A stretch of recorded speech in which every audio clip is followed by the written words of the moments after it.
Welcome to the training on required policies provided by the Utah Association of Public Charter Schools.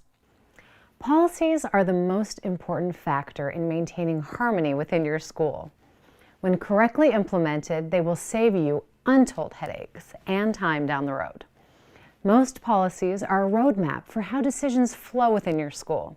When properly developed, they play an important role in school success.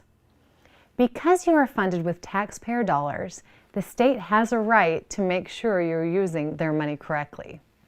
There are a number of state-required policies to ensure you are protecting students and taxpayer funds. You should review your current policies annually to make sure you are in compliance, since these types of policies can change frequently.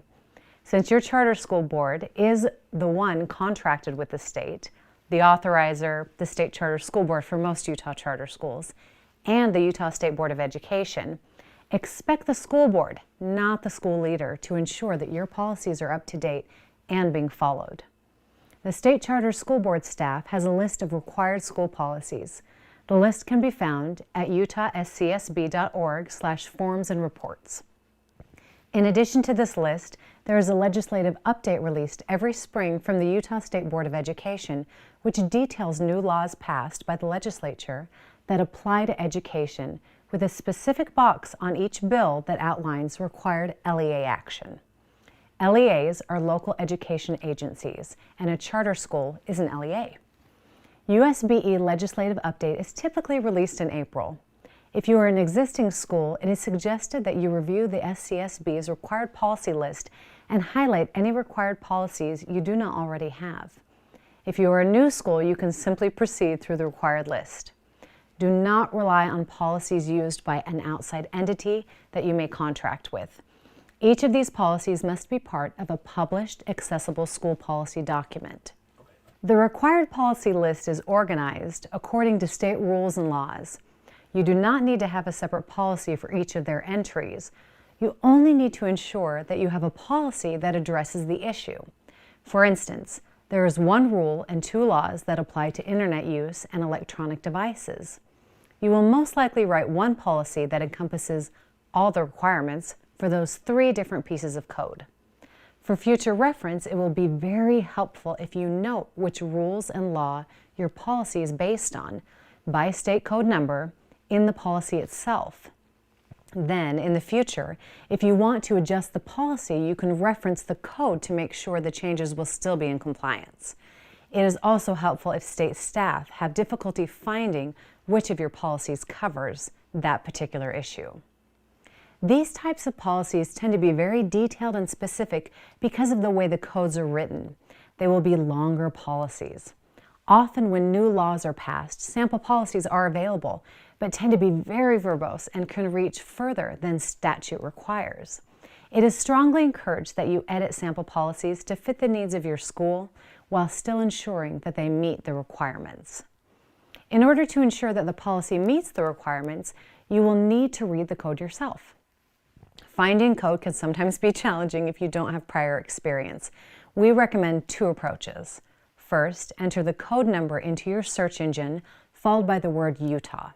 In most instances, this is the quickest way. If that does not work for you, then try to go to the rule and code sites directly and use their search fields. For rules, anything starting with an R, go to rules.utah.gov and then type the number in the search field. For a law or anything beginning with a 5, go to le.utah.gov and then type the number in the search field. Information on these sites is always current. If there has been a change to that particular code, it is noted on the page. Other documents you may find online are not always up to date. After you have ensured that you have all the required policies, in future years you will most likely only need to review the annual legislative update in the spring, just to make sure you're prepared for the coming school year. The legislative update from the Utah State Board of Education can be found at school.utah.gov/policy/legislative session under the Public Education Summary tab.